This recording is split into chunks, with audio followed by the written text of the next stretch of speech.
Hello everybody, good morning and welcome to the United Stand. This is your latest Manchester United news, hot off the press with the Manchester United news on the United Stand every morning at 10 o'clock. Good morning to everyone who is tuning in. Welcome to the community. We've got lots to talk about this morning. Avram Glazer in Qatar talking about a Manchester United sale. This is more recent than when he was pictured in the World Cup, which would be, 3 weeks ago now. So this has apparently happened in the last few days. What does that mean? Also, the Times linking us to Olivier Giroud as an option in January. People want me to talk about this Moani, who is also a French striker that we've been linked to, as well as Thuram. I don't think there's much in either of those stories, but we can talk about those as well. Also, Erik ten Hag has spoken about his 2 New Year resolutions and also about the return or recall of Ahmad from Sunderland. Could that happen? So lots to get involved in. Plus, it's match day as well, which is great. Nasri wants us to sign Tommy Abraham.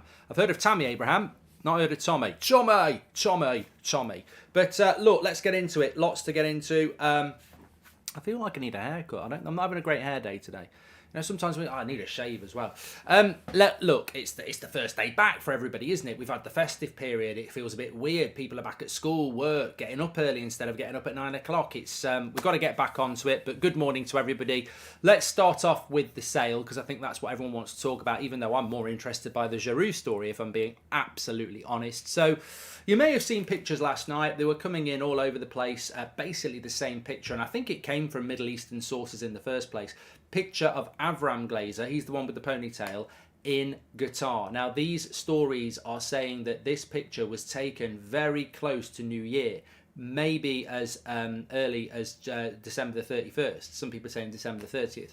But what is being reported widely is that this picture of Avram Glazer out in Doha, Qatar, is within the last few days. And why would that be the case? I think that, look, we're going to get the normal oil me up comments in the chat. That's going to happen, of course. But I feel that there's a few things that are confusing about this. The Rain Group are dealing with Manchester United's sale. So I'm sure most of you know that already. But the Rain Group are basically accumulating the bids, the interest, and generating interest as well in a sale for Manchester United. So why would Avram or Joel Glazer be doing a world tour trying to generate interest? Well, why not? Why not? They've been out there before. They've been to India to talk about cricket clubs before. They've been over to the Middle East before for interest. They've tried to generate interest in investment from America as well. So why would they not get involved? Why would they not get involved in the sale, even though they've appointed someone to do it? At the end of the day, this is going to be Giroud, Morata or Thuram, says Axidoo. Well, we'll talk about that in a minute. But why would they not generate interest? This is going to be the biggest cash day of their life. The Glazers are not just one or two people. They're a family. If they sell for 6 billion, then they all look like they'll make $1 billion each, don't they? So the more interest they generate, the better. If they can have two very wealthy, or 2 or 3 very wealthy prospective buyers who want to bid against each other, then that price just keeps going up. So I don't for 1 minute think that Avram Glazer is out in Doha, for a holiday for the new year. That it might be covered off as that. We may well get a story from a blue tick, we may get that today, but the reality is I don't trust Manchester United communications to be telling the truth about the sale of Manchester United, because this is not a transfer. This is the sale of Manchester United. There are very many rules and regulations around that. And I think that what we can say with certainty is that this is not the first time in the last few weeks that a Glazer has been in the Middle East around the time where the club is up for sale. So I think that they are certainly trying to generate interest. Doha is in Qatar, and Qatar own PSG. So Saudi Arabia is Newcastle. I think that the cold, harsh fact is that Manchester United and a sale to that region would be problematic.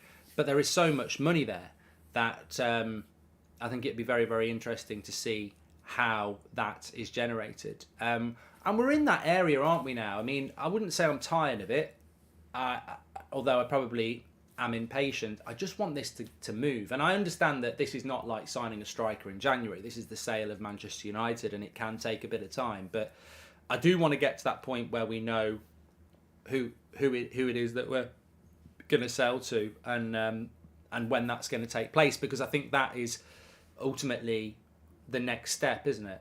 It's not going to impact the January transfer window, but it will massively impact the summer transfer window. And I firmly believe that whoever comes into the club is going to have an appetite to impress, which isn't very difficult considering who we've had as owners, but I think they will come in and they will impress.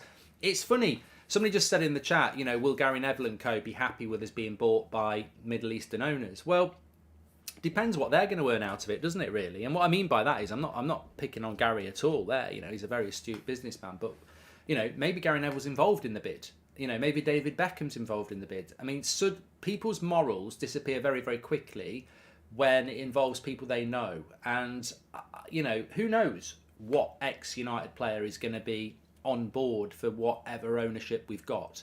Personally, I don't think that's a good idea. I don't think we need ex-players involved in the ownership of Manchester United. And I think that Erik ten Hag has proved that perfectly. Erik ten Hag has got no touch point with anybody. He's never played for England. He's never managed in England. He's never played for Manchester United. And yet, he is the best manager we've had since Sir Alex Ferguson, who, funnily enough, never did any of them things either. We don't need a connection with the past. We just need owners who come in and want to do well. And I think it is interesting because, just on the point of Gary Neville, he's moaned about American ownership and he doesn't want American ownership. And then this morning he's tweeting about how good Enzo Fernandez is and he can't believe Chelsea are going to pay that much. Chelsea are American owned and Chelsea are spending a lot of money. So it's contradictory to, this perception that American ownership is bad for the Premier League when Chelsea have got American ownership and they're spending big money. So how does that impact on Manchester United? Well, whether we get American ownership, Middle Eastern ownership, I think the ownership that we get is going to be one that wants to hit the ground running and make a big impact. I genuinely believe that.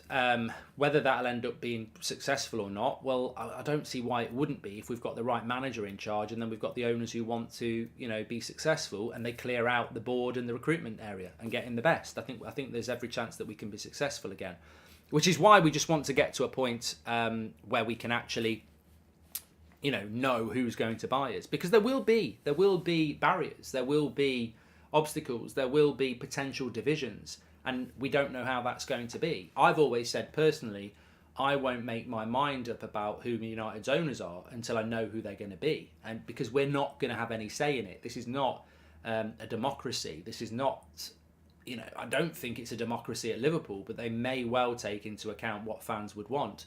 The Glazers couldn't give a shit what we want. If there is a really good owner and there is a really bad owner, but the bad owner is going to give them what they want, they'll sell us to a bad owner.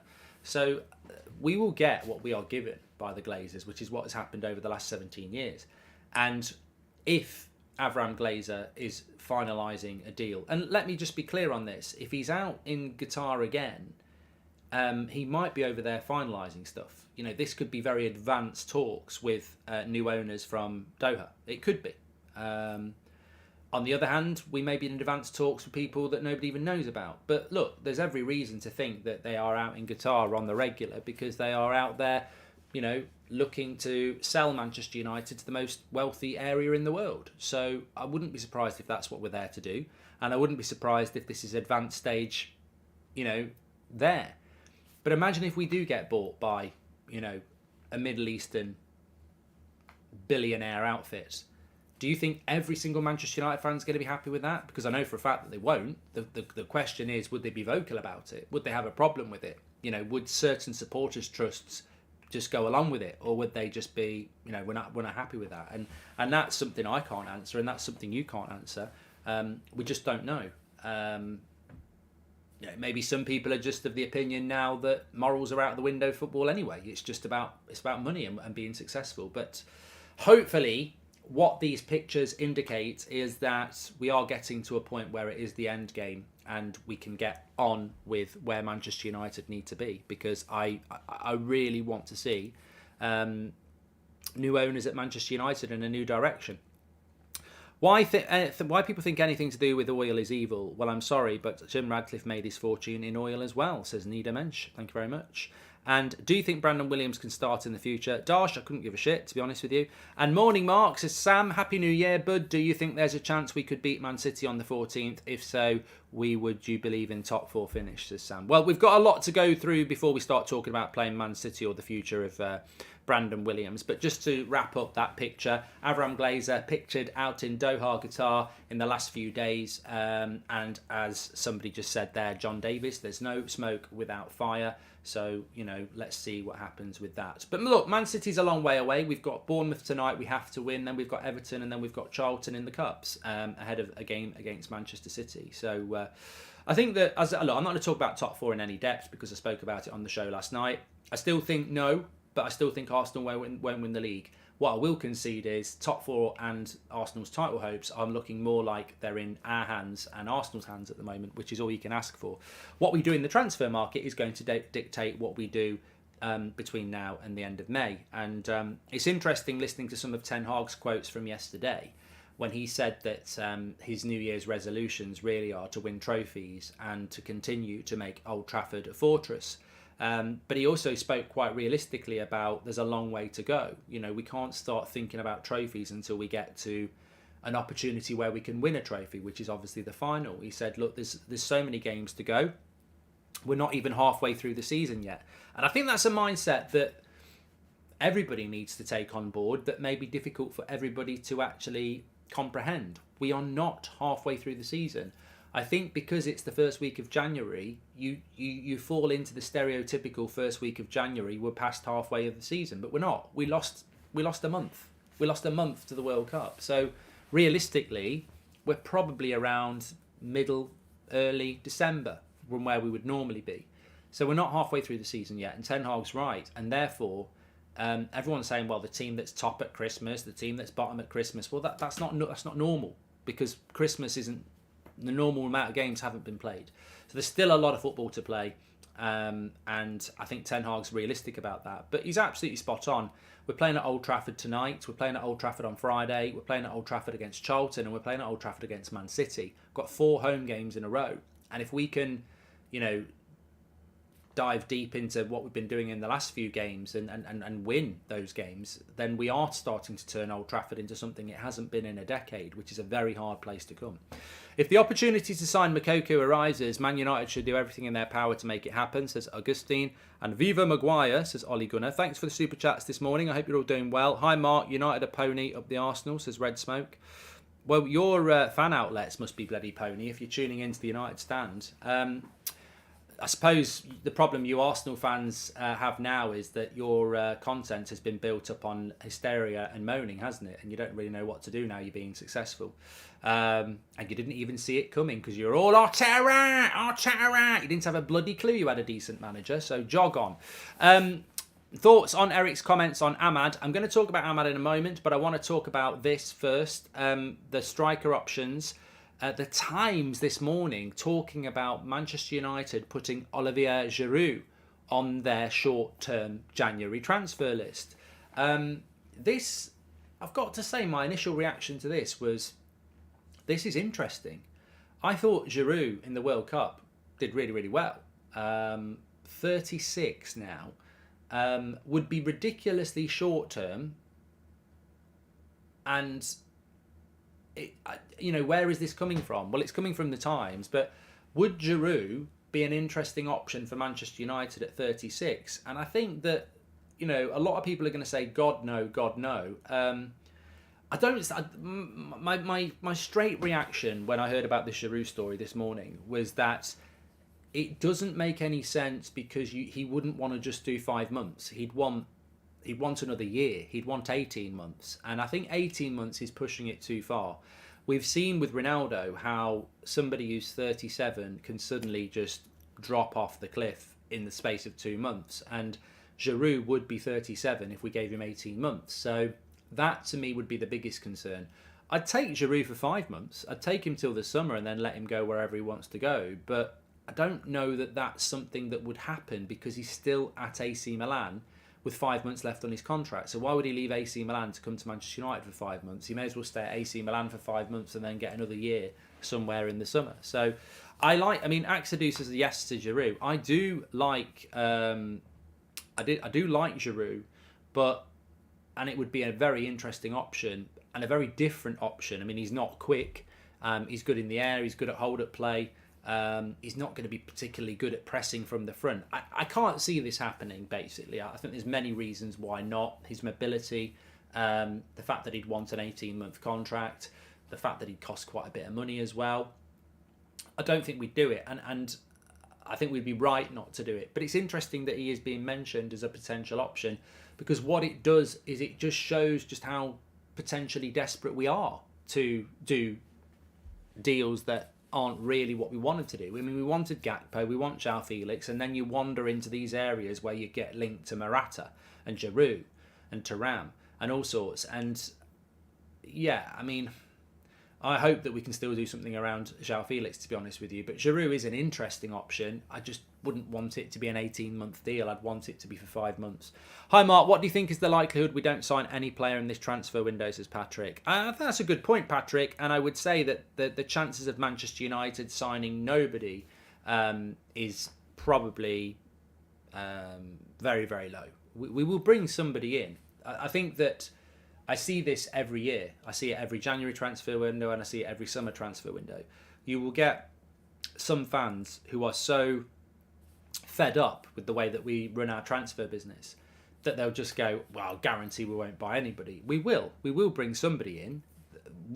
We might be better off bringing nobody in, but we will bring somebody in. I mean, I think Ten Hag said yesterday he won't be pressured into bringing any player in. They'd be better off not bringing anyone in than bring the wrong person in. But he also said that in the summer about the midfielder and De Jong, didn't he? He said if he doesn't get De Jong, he'd rather get nobody. And then we ended up getting Casemiro. So it's not about... United aren't in a position where they can't get any... Where they can just say, let's get nobody. We can't put ourselves in that position. We have to bring somebody in because although it's quality over quantity, there is a massive hole in the options up front. And Martial will get injured at some point, and if he does get injured, then we are absolutely, you've got to play Rashford up front, and then he's got to play every single game. So we've got to bring somebody in. I'd take a Giroud. Says SK, a year would be great to be honest. And Mark, we should be looking at a player. David T says we should be looking at a player, not just a 6-month deal. We need a striker now, so get him now, and then and when we're desperate and overpay, says David T. So look, I still think that João Felix is the player that Erik Ten Hag wants, but obviously it's well documented that that deal is going to be too expensive for us. Kabia says Tony would be great. Look, if Anthony is not going to join Manchester United, it's just not going to happen. I personally think United will steer clear because of the gambling charges. I mean, at Brentford, they get mentioned, but if he signs for Manchester United, those charges will get mentioned a hell of a lot more because we're a bigger profile club. So United will avoid that for a start. But even if he didn't have the gambling charges hanging over him, United can't afford him. He would cost you at least 50 million quid, which we don't have. So Tony, Mitrovic, they're not happening. A lot of people have been talking about this Mawani story. Now, Mawani plays for Frankfurt in the Bundesliga, but he went to the World Cup for France. And another French striker that we've been linked to. And there's a story last night that Man United are preparing a bid of 60 million euros, but face competition from Bayern Munich. And you know what? We need to open our eyes here. This is why I like doing the morning news show. You've got to open your eyes to the fact that people lie about Manchester United. It's almost like we forget when the transfer window closes just what happens when the transfer window's open. We get linked to hundreds of players, and we might be looking at 5 of them. We aren't buying Mawani. Drew Ellis says we're broke, aren't we? Ain't we? Well, we are at the moment. Whether we're technically broke or not, I don't know. But the Glazers don't want to spend any money. That's without a shadow of a doubt. So, it's like a week ago there was a story that we were the favourites to sign Enzo Fernandez, and people were talking about 100 million bids for Enzo Fernandez. And I did the video and I said, maybe in the summer if we get new owners, but we aren't buying Enzo Fernandez. And lo and behold, within a couple of days, Chelsea are buying him because they've got the money. We're not buying Enzo Fernandez in January, and we're not buying Moani in January. We couldn't afford £37 million to get Ten Hag his number one transfer target, which was Gakpo. We aren't going to suddenly find another 15 million to buy a player that's his fourth choice option. We're not buying Moani. It's a waste of time. And what's probably happening there is either his agent or Eintracht Frankfurt are trying to cash in while he's actually a little bit hot, because he did quite well in the World Cup, and they're looking to cash in. That's what that will be. And when a player or an agent or a club are looking to cash in, 9 times out of 10, the name Manchester United gets mentioned, and we are not in for him. There is no story, there is no credibility, and there is no money for us to go and do that deal. Maybe the money would be there in the summer, but I guarantee you now, if the money is there in the summer, we're not going to spend 50 million quid on Moani when we could go and spend a little bit more with new owners on someone like Osimhen or Harry Kane or something like that. So I'd file that story under complete nonsense. Moukoko on a permanent deal for the same price as Felix Loan is an absolute no-brainer in my opinion, says Charlie. Well, this is the development on the story yesterday. Obviously, we had Fabrizio Romano on the show yesterday, and he mentioned the young German striker at Borussia Dortmund, Moukoko. He's only really broken out this season. He's done fantastically well. His contract is up in the summer. We expected from German reports that he would sign a new contract with Dortmund in late December. He didn't. And therefore, now in January, he is free to talk to clubs outside of the Bundesliga. So he could be talking to Manchester United right now. And potentially, if he goes and says to Dortmund, I'm never signing a new contract, I want to go, it's in Dortmund's interest to let him go now and take some money rather than no money in the summer. So look, 2 + 2 could equal Matic, it could equal 5. Mark says, Slow Sports News, I think we shouldn't jump too quickly onto purchasing a striker. I think doing a loan option would be more beneficial as the summer offers more, says Slow Sports News. Look, I wouldn't normally find, Just Kevin says the Moukoko deal is too good, we won't do it. Yeah, I agree. But I don't know what you think. I'd be interested to see what you think in the chat. I normally would say that... Ali says Moani is better. I don't even think Moani's that good. I just think it's a buzz now. I think, you know what I personally think? I think people read £50 million striker and go, yeah, do it. I don't think I've ever heard Moani get mentioned by anybody for about a year. I've never heard him mentioned. He's had a half-decent World Cup. United are linked to him for 50 million, and people are like, oh yeah, he's better than Thuram, he's better than Moukoko, he's better than Felix. He's fucking not. I'm sorry, he's not. In fact, I guarantee most of you wouldn't even known who he was before the World Cup, unless you're watching Europa League, Eintracht Frankfurt, and all that. But I don't think he's all that. I certainly don't think he was all that in the World Cup. I think he's got Newcastle written all over him. He hasn't got Liverpool, he hasn't got Arsenal, he hasn't got Chelsea. So why would he have Manchester United? You're shopping in Poundland, mate. Real talk, says Red Smoke. Well, we're shopping in Poundland at the moment, but give it 3 months and I think we'll be shopping in Harrods. So, you just sound a bit bitter. Agalo it is then, says Mayad. But going back to what Slow Sports News said, Yellow Tie, Jim White, I'm talking about loan deals, and I do agree that there is a lot to be said for doing a loan deal in January and waiting till the summer. And I wouldn't normally agree with this. I don't normally agree with this because I think loan deals can be bad deals, but it worked really well for Spurs last year with Kulusevski and Bentancur, and it could work really, really, really well for us. The thing that makes me want to loan and then buy in the summer is because I know we'll have a lot more money in the summer and we'll have a lot more options in the summer. You can't buy Osimhen in January, but you can buy him in the summer. So if you want Osimhen, for example, but you need somebody in now, your best bet is to get somebody on a loan until the summer and then make your mind up then. I think the most obvious deal is João Felix. I still think that's the best deal, and I still think that that's the deal that Erik Ten Hag wants to do. If you go for Thuram, you're stuck with him for years. If you go for Moani, which we won't anyway, you're stuck with him for years. Whereas if you go for João Felix and he does well, he might do well in a position that's not an out-and-out forward anyway, and you still want to buy him, but then you buy an out-and-out forward. Or if he doesn't do well, you send him back to Atletico Madrid and you buy your out-and-out forward anyway. So I think João Felix is the right option because he's the best option available, but it also allows you to reassess in the summer. Memphis just isn't as good. Morata is ridiculously short-term, and so is Giroud. Why don't we cash in on Brandon or Twansibi and get in Felix, says Austin Anima. Well, who's going to buy Twansibi when he's injured, and who's going to buy Brandon Williams when he's also spent most of his time injured? I mean, I agree with moving those two players on. Twansibi will also go in the summer 100% because his contract is up, so he's going to go.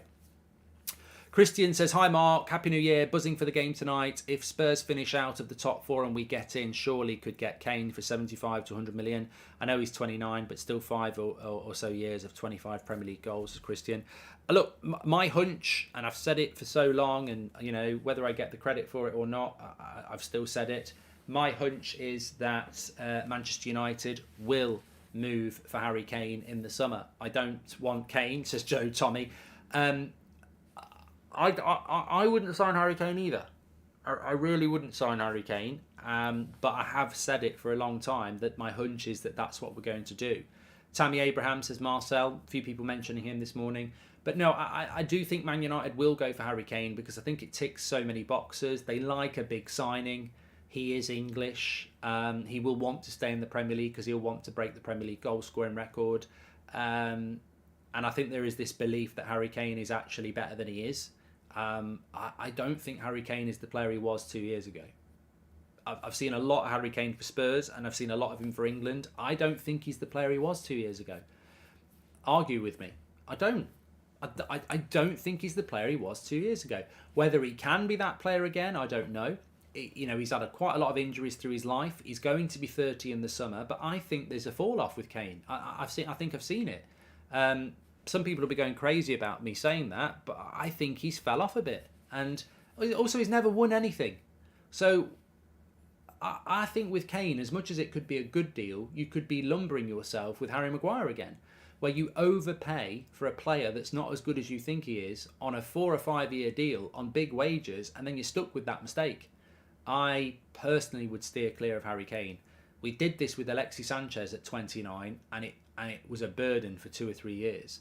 I don't think Harry Kane's the solution, but I have a hunch United think he will be. Hi, and there's no doubt he's a very, very good player. I just don't think he's right for what United need. Hi, Mark. Where do you watch matches on TV? Says PK. And hi, Mark. Thank you very much, says Christian. Would prefer Kane the wrestler over Harry Kane, says Muyad. Thank you very much for that. I did say I would mention it as well, so I will still mention it. Don't forget that we've got a match tonight. It's Bournemouth. It's an 8 o'clock kickoff for Manchester United against Bournemouth. Very excited about it. Hope you are as well. Manchester United against Bournemouth. We will be live from 7 o'clock tonight for an 8 o'clock kickoff. But of double excitement, I would normally be watching this game anyway. Arsenal are playing Newcastle at 7:45. So we will have that on at the same time. And the good thing is that when it's half time in the United game, we'll be able to keep an eye on that. But we'll be keeping an eye on both games because it's massive. I mean, there are still some of you that think Manchester United could get into a title race, but certainly getting above Newcastle would be a double whammy of speed and efficiency for United. We've got ourselves into the top 4. We could get ourselves into the top 3 tonight, and have a game in hand on them. So really big night for Manchester United. I fully expect us to beat Bournemouth, and if Arsenal beat Newcastle, then it puts us in a really, really strong position. Kane's having the drop-off Rooney had, says Stephen Willocks. And welcome to the Members Club, Christian and Vinit. Thank you very much for joining. Look, we're not here to talk about Harry Kane, are we? But I personally do think there's a drop-off there. I've seen it for England and I've seen it for Spurs. And, he's had quite a demanding career. He's played a lot of football. He's had quite a lot of injuries. I don't think he is going to be a player that's playing at the very top level at 33, let alone 35. But what do I know? And there are other options in the summer. Vlahovic, Osimhen. There's some really good strikers available in the summer that are a lot younger and ready to take a step up. Happy New Year, Mark, says James Cave. If Chelsea get Enzo Fernandez, does that open the door for United to get Declan Rice under new ownership, says James? I like Declan Rice. I think Declan Rice falls into the same category as Harry Kane. I think some people just don't particularly rate Harry Kane or Declan Rice. I like Declan Rice. I think, again, my concern would be... I know this sounds weird for an English football club, but I don't want too many English players. I don't like the camp that England have. They all... And I know some of the England lads, but they all love playing for England. They all love Southgate, and they all love linking up. But how many times have you won anything? How many times have you looked like you're going to win anything? They all love linking up because they all get on so well. That's not necessarily how you win. You get on well when you win, but it's harder work to win. And I just don't think the mentality of the English players is right to win. I think they've got some really good talented players, but I don't want too many English players at Manchester United because I don't want the same things to happen to United as what has happened to the England national team, where everyone gets on really well, but they're almost overhyped. They almost believe their own hype, and they almost think that, because we get on and everything's good, we're going to win. But that's not going to happen. Some people get picked for that team that just aren't good enough. I like Declan Rice. Would I want Declan Rice at Man United? Look, I think he'd be a good option. I really, really do. I wouldn't want to pay £100 million for him. I think that's a lot of money. And also, I think that I'd be very concerned about, what his role would be at Man United. Could he play with Casemiro? I think he could. Look, if I'm being honest, I'd rather Bellingham, De Jong, or Enzo Fernandez over Declan Rice. But if that's what we end up with, I wouldn't be distraught. Because if that's what Ten Hag wants, then you've got to give it him. Are you still thinking Kane? Because that's what the Glazers would do. Hopefully new owners doing what Ten Hag asks might go for someone else, as Glenny boy. Yeah, and I think that's a fair point, Glenny. I think that Harry Kane is 100% a Glazer, Arnold, Woodward, Murta sort of signing. But what we don't know is, and I've said this before, and I think it's really important, if we get new owners, but we keep Richard Arnold and John Murta, what changes? The Glazers have been terrible for Man United, but they have given 200 million last summer. They have given hundreds of other millions of pounds, and it's been spent badly. The biggest thing the new owners of Manchester United need to do is look at the last 10 years and go, how was that money spent? Yes, more could have been spent on the stadium and the infrastructure and the squad, but the money that was spent wasn't insignificant. If I was a new owner of Man United, or I was advising the new owners of Manchester United, I would say it's not as simple as replacing the Glazers. You've also got to have in mind really good CEO, director of football in place for next summer. Because look at last summer. It was a mess. We ended up with the right players, but it was very late. It was chaotic. We overpaid. We got embarrassed. I wouldn't trust Arnold, Murta and a few other people on that board to run this football club because they will make you you will lose money. You will lose money. And for every 10 million you spend, you will lose 5 because they're incompetent. And then that's a lot of leakage. For every 10 million you spend, you want that 10 million to be spent well. So, yeah. We could have new owners in the summer, but if you've got the same director of football and the same CEO, then why would they not still go for Harry Kane? Would you agree the only reason we are in top 4 is because we missed up on Frankie de Jong and fluked Casemiro, says Charlie Max?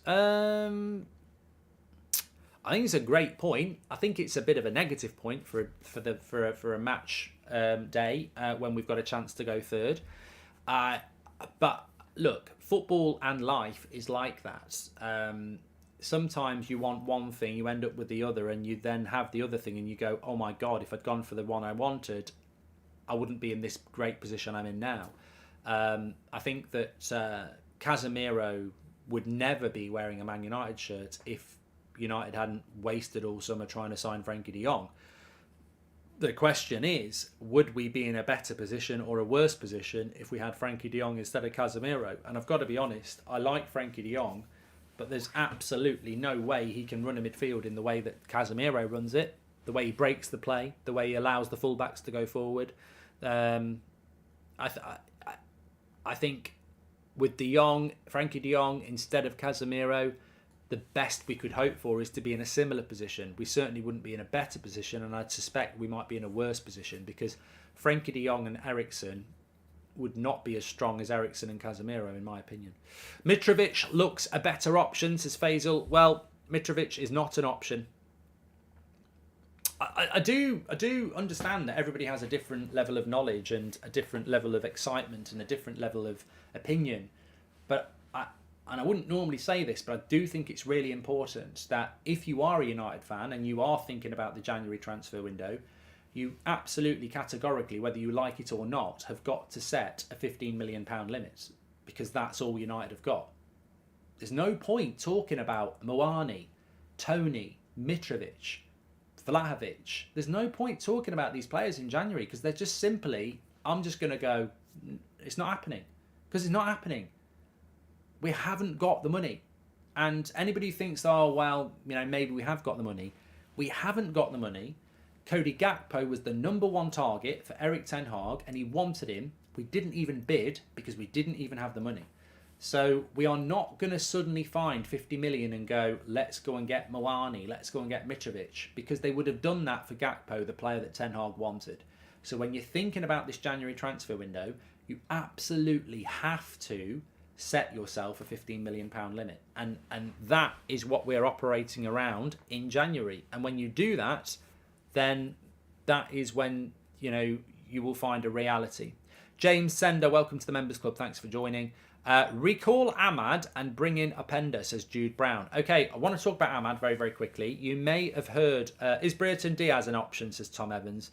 I've not heard him be mentioned for quite a while, pal, so I wouldn't have thought so. Do I think Atletico will lower the price, says Ruben? I think they will lower the price for João Felix because I think it's in their interest to move him on. But it just depends how much they want to lower that price. And remember, Arsenal are still in the game as well. I've played the game. So Ten Hag did speak about Ahmad, and he was asked about the possibility of recalling Ahmad from his loan at Sunderland, where he's been doing very, very well. I absolutely loved Ten Hag's response to this because what he basically said is, of course, recalling Ahmad from his loan at Sunderland is something I think about, but what stops me doing it is the impact it could have on his progression. And I think this is absolutely spot on. It's the same for Ethan Laird. It's the same for Mejbri. If you recall those players back, we're not even halfway through the season yet. They are, Ahmad's loan at Sunderland hasn't always gone well. It's in the last few weeks he's really hit a groove. Well, if he comes back and he doesn't play much, all we're going to have is a month at Sunderland where he played really, really well to cling on to. And if we leave him at Sunderland and he continues and has 5 or 6 good months at Sunderland, great. But what if next month and the month after he goes back to being bang average Ahmad again? So I think that Ten Hag is correct. Of course, there's always a temptation to bring a player back that you are loaning out that's doing fantastically well. But from what Ten Hag is saying, it's very clear that he wants him to stay at Sunderland and keep developing. And it is the right place. It's the right place for him to be. And it would be very selfish as well. We're short in the attack, so let's bring a player back just to sit on the bench. That's not helping him in his development. I think Ahmad and Ethan Laird are better off at QPR and Sunderland playing week in, week out until the end of May. And the next 5 months for them, their development will skyrocket compared to training with the first team. So I think that's the right decision, no matter what the temptation, is to resist it and let them stay. We also need some cover for Eriksen. We have so much to fix, don't we, says Johnny Rossi. We do. And you know what? I actually heard that tonight that Manchester United might start with Eriksen on the bench and Fred in the team. There's a rumour that Fred will start tonight. And I'm not actually... I'm not rubbing my eyes in pain or despair. I'm not actually opposed to that. I've got to be honest. I'm not opposed to that. You do have to rotate. And... do I think Fred's very good? No, I don't. But I think you've got to. I think you have to rotate, and Eriksen cannot play 3 games a week for 5 months. And to be honest with you, if Eriksen doesn't play, it has to be Fred. So I wouldn't be surprised if Fred does start tonight. But is he a good enough rotation option, well, that's up for debate, isn't it? That is up for debate. But I think Eriksen to Fred is better than Casemiro to McTominay. I'm not saying Fred's brilliant, but I think Casemiro to McTominay is like, it's like going from a lovely hot shower into a cold puddle. It's just completely different, and we do need. I'm not going to talk about it in any depth because I spoke about it last night. We definitely do need to enhance our midfield options. They're not good enough. I think our first choice midfield is good enough, but as soon as we get injury or rotation or have to make a sub, it's not. I like this. Joe Tommy's had a couple of shout outs today. He's a member, I can see. He's got a badge next to his name. Thanks to Joe. But he's made a couple of good points that have jumped out at me. He's just said there, what about Tielemans? I think Tielemans is such an interesting story because he's out of contract in the summer. Now, I was told he was always going to Arsenal at the end of the summer transfer window last August, and it didn't happen. We're now into January, and I think that he's available for such a small fee. Such a small fee. He's a free in the summer. So you could probably knock on Leicester's door and give them 15 million and they take it. But I don't know what's happening with Tielemans. He is way better than Fred, and he is way better than McTominay. And personally, if I had the money, and this is the problem, of course, if I had the money and I was Manchester United, I'd be like, Tielemans for 15 million, and then either De Jong, Casido, whoever in the summer. You've got two good midfielders there to go with Eriksen and Casemiro. It's problem solved. I'd be looking at Tielemans, I think, as a third or fourth option, and he's somebody who can start as well for that price would be very, very good. But we've just never looked at that deal, and I'm not going to say I don't know why we haven't looked at it, because there's loads of deals we don't look at, and the reason we haven't looked at it is obviously because he's not a player that Ten Hag wants. But I think he'd be brilliant as an option because he's Premier League proven. I think under a better coach, he can be a better player. And the price, just, you can enhance your squad for a very, very, very reasonable price. Could you swap Donny with Yuri maybe, says Darsh? I get the feeling with Donny van de Beek that Erik Ten Hag hasn't actually given up on him yet. Whatever people think about that, I don't think he's given up on him yet. I mean, it's so interesting because I watch United. We do the watch-alongs together, and I'm sure we'll do it tonight. And you see someone like Erik Ten Hag bring Van der Beek on, and you see people saying, "Oh, Donny's shit. He's absolutely terrible." And then some people say, "Oh, he's doing really, really well." I think with Donny, it's going to be very, very difficult for him to find his way back in. But I don't think Ten Hag's going to close his mind to it. We also had another update coming in from the Times. Atletico Madrid are in danger of pricing João Felix out of a move to the Premier League by asking for an 18.3 million 6-month loan package. That's putting off Manchester United and Arsenal, who would only solidify interest should the fee be reduced. Well, bit of slow sports news there, but it does just indicate the problem that Manchester United have.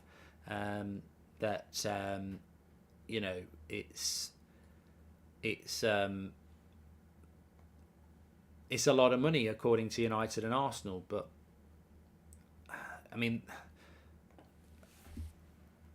I'm not going to repeat myself, but the frustration is that we could spend a lot of this January transfer window just doing what we do in every other window, not being decisive and not acting quickly. And I know Liverpool lost yesterday, but they do have Cody Gakpo ready to go. I think Chelsea will have Enzo Fernandez ready to go very, very quickly. And, we're struggling to get a loan deal done. Who would you like to see as Director of Football and CEO under new owners, says Yuri. A very easy question to answer. I want to see a new CEO and I want to see a new Director of Football. But guess what? I don't have names. I just have criteria. I want the best CEO in football at Manchester United, and I want the best Director of Football in football at Manchester United. I don't know their names because it's not my job to know their names. If someone wants to give me the job of recruiting the CEO and the Director of Football, I'll have a short list for you by the end of the day. But that's not my job, and it's not your job. It's the job of the new owners. But categorically, 100%, they have got to get the best they can get, and that's what I'd be looking to do. I mean, to be honest, Merid says Rangnick and Van der Sar. We had the right guy in Ralf Rangnick. I don't care what anybody says. We had the right guy in the wrong position. He should have had John Murtaugh's job, because he would have worked with Ten Hag perfectly. Because I think that there was a willingness from Rangnick to work with Ten Hag, but Murtaugh and co just wanted to throw him under the bus for last season and get rid of him. But you look at, I don't know whether people realise it. Benfica paid £9 million for Enzo Fernandez a year ago. They're going to sell him for over 100 within a year. That's a player that Rangnick told Man United to go and get. Alvarez, Akanji, Vardiel, Nkunku, Lema. That's 6 off the top of my head that Rangnick told Man United to go and get. I'd take every single one of them. Lema's going to go to Bayern Munich, Nkunku's going to go to Chelsea, Vardiel will go somewhere decent, Alvarez is at Man City, Akanji is at Man City, and Enzo Fernandez is about to go to Chelsea. He literally gave us 6 players, and all 6 of them in the year afterwards have, made massive strides. So, Rangnick as director of football, we had the right guy and we blew it. So, but look, there will be another Rangnick and there will be another CEO out there, and that's what we need to recruit. Robin Van Persie is director of football, says Trey. No. Why? Just because he used to play the club and he's a nice guy? No. What's his experience as a director of football? I don't want Solskjaer appointments. I'm not interested on how many goals you've scored for United, how many caps you've got for United, how many trophies you've got for United. I want excellence. We've got it. We need to take the Ten Hag approach. The Ten Hag approach is the best available manager. Got nothing to do with Man United, the best available manager. We need to build our own new legacy. We do not need to be obsessed with former players. We don't. I don't think there's a chance in hell that Rangnick will come to Manchester United now. But, I think he would have been perfect. But there will be others out there. A few people just talking about Thuram. With regards to Thuram, he is available by, really good sources. Thuram is available for around 10 million quid. So he falls into that category of under 15 million pounds. But I have to say again that, and I'm trying to pick my words carefully here, I think there's a lot of people saying let's get Thuram who really haven't seen enough of Thuram. And I'm not going to pretend that I've watched him every game, and I don't mind him, but I'll repeat what I've said before. You're not getting him on loan. You're getting him for 4 or 5 years. And if you get him, you've got to make sure that you use him. And if you've got him for 4 or 5 years, do you want Thuram because he'd be good between January and May? Or do you want Thuram because he'll be good for the next 5 years? And that's my issue. I don't think he's a 5-year signing. I think he's a 5-month signing. And we're not getting him on loan. We'd be buying him. And I just think in Thuram, you are buying a bench striker with very little chance of becoming a first-team player. Because I don't think he's a top 4 player. I don't think Man City or Liverpool or Chelsea or Arsenal are looking at him as a problem solver. So I suspect that's why Ten Hag's not looking at him either. I think if you could bring him in for 5 months, fill your boots, but you'd be bringing him in for 5 years. And if you bring him in for 5 years and you're going to keep Martial, you're not buying Osimhen in the summer. I think, as somebody said a few minutes ago, whatever we do in January, we've got to leave the door open in the summer to buying a proper striker, because there will be new owners and there will be good options available. That is why João Felix is perfect, because he's not an out-and-out striker. He can play there, but he can also play multiple other positions. And you can also send him back in the summer if it doesn't work out. But if you want to keep him, he probably ends up playing in different positions so you can still buy a striker. Hi Mark, says Tom Grant. It's imperative we sign someone. We can make more subs, but that's not will help due to loads of fixtures. It's like career mode in real life, says Tom. Yeah, we've all played career mode. We've all played Football Manager.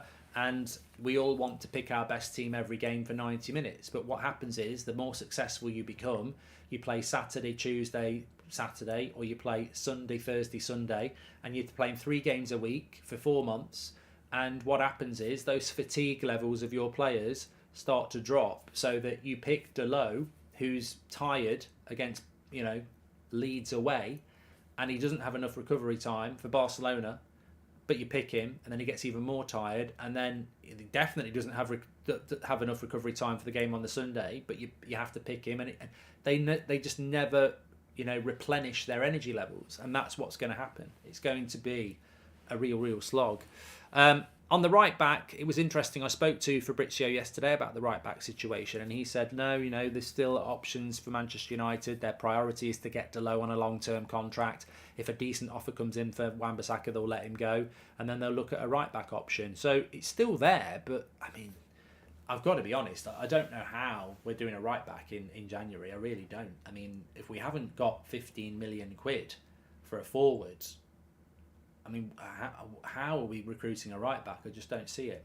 Love your work, Mark. Thank you for creating it, says Vinith. Well, thank you for tuning in, pal. Really appreciate it. Don't forget, if you have tuned in a little bit late, we have been talking about Glazer QATAR sale talks.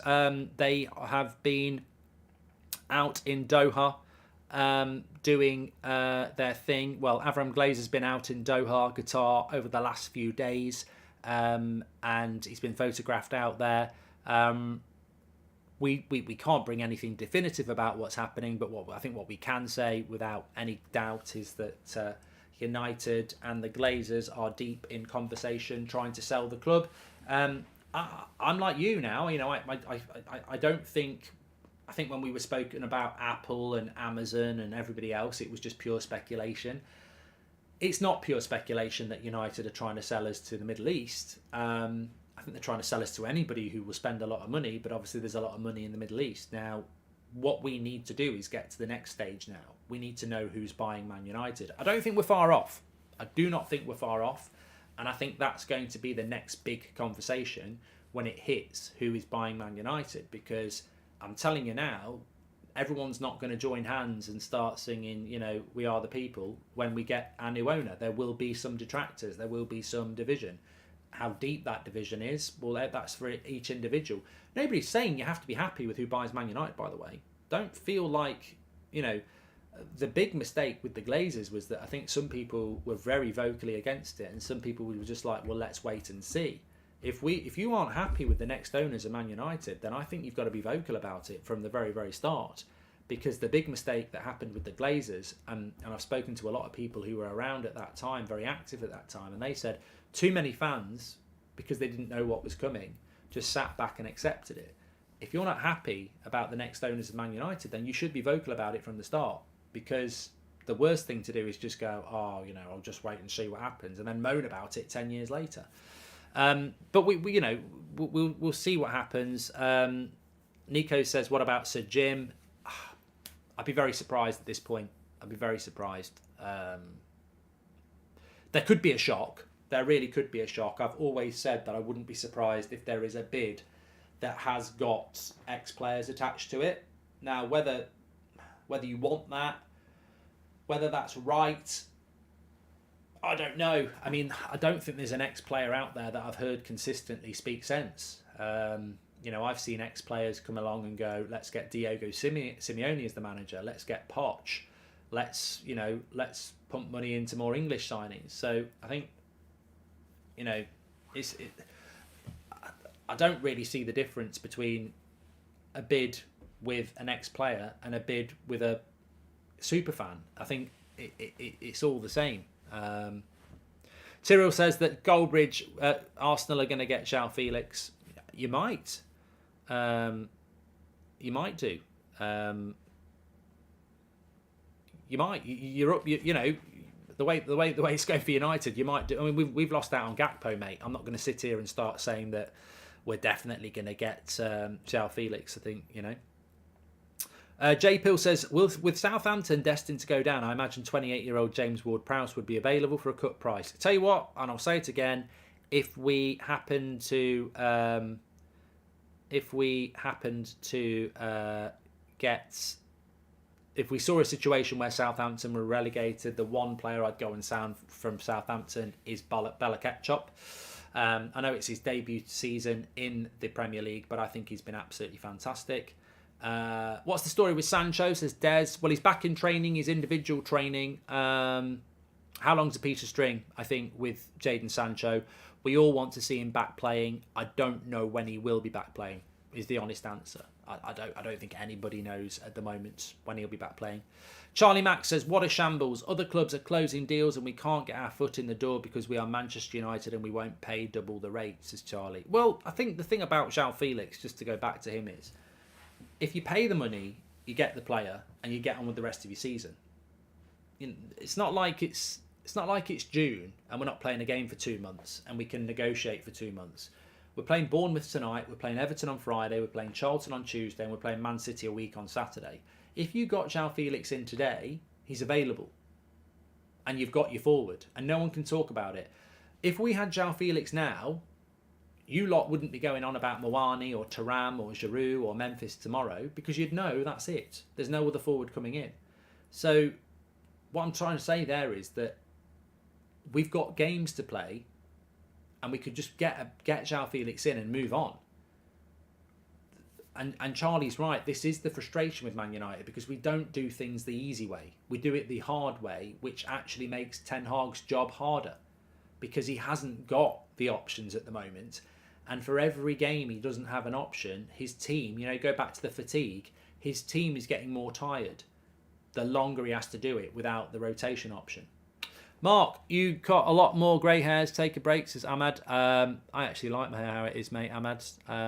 But if it causes you a problem, then just listen and don't watch. With Amfran Glazer in Doha, I hope he's asking for an advance for new players from our new owners, says Joseph.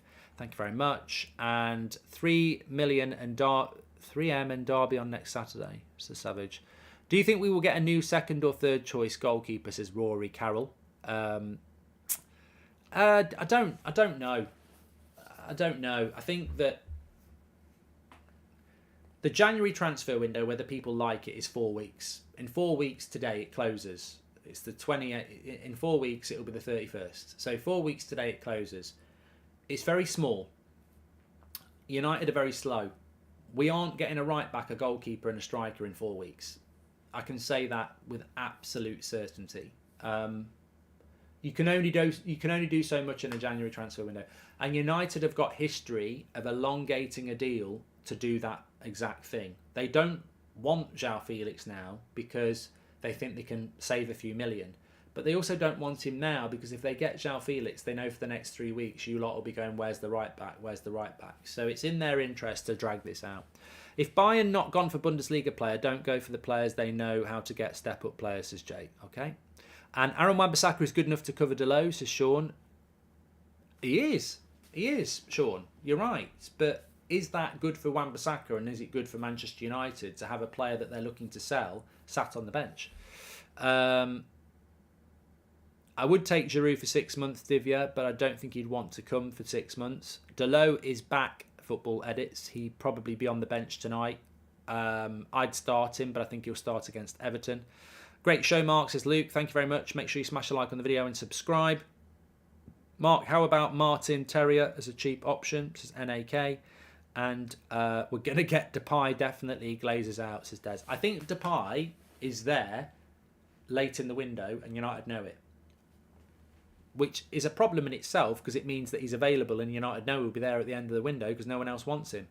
Ahmad's return's being talked about. What do you think, says Volks? Thanks for the super chat. We've already spoken about it, mate. Basically, Ten Hag said he'd consider it, but it would stunt his progression at Sunderland, which I think is the right thing to do. Keep him at Sunderland. Is Rashford to PSG a worry, says Jack? No. I've said it before and I'll say it again. There is absolute... I know his brother went out there and to have the chat, but I think that was a tactic to, make Man United cough up. There is absolutely no way that Marcus Rashford would go to PSG. Never in a million years. And there's 3 big reasons why. 1, he's very settled in England and Manchester. He doesn't want to go to Paris. 2, his footballing career is better at Manchester United because he's the superstar at a team, whereas at Paris he wouldn't be the superstar. And 3, brand Marcus Rashford, he's 100% served better in England at Manchester United than it is at PSG. If he wants to grow his brand, if he wants to write a book, if he wants to get involved in charity work, he's going to be far more successful doing it under the Manchester United brand than he is under PSG in Paris. So Rashford ain't leaving Man United. 100%. Never was, never will. He knows he needs Man United as much as they need him. He won't leave. 100% won't leave Man United. It's always been about getting the contract he's about to get. He won't leave Man United. And any other noise or talks or anything like that, it's all about negotiations. If you make Man United think you're going to go to Paris, you might get a better deal. But he doesn't want to go.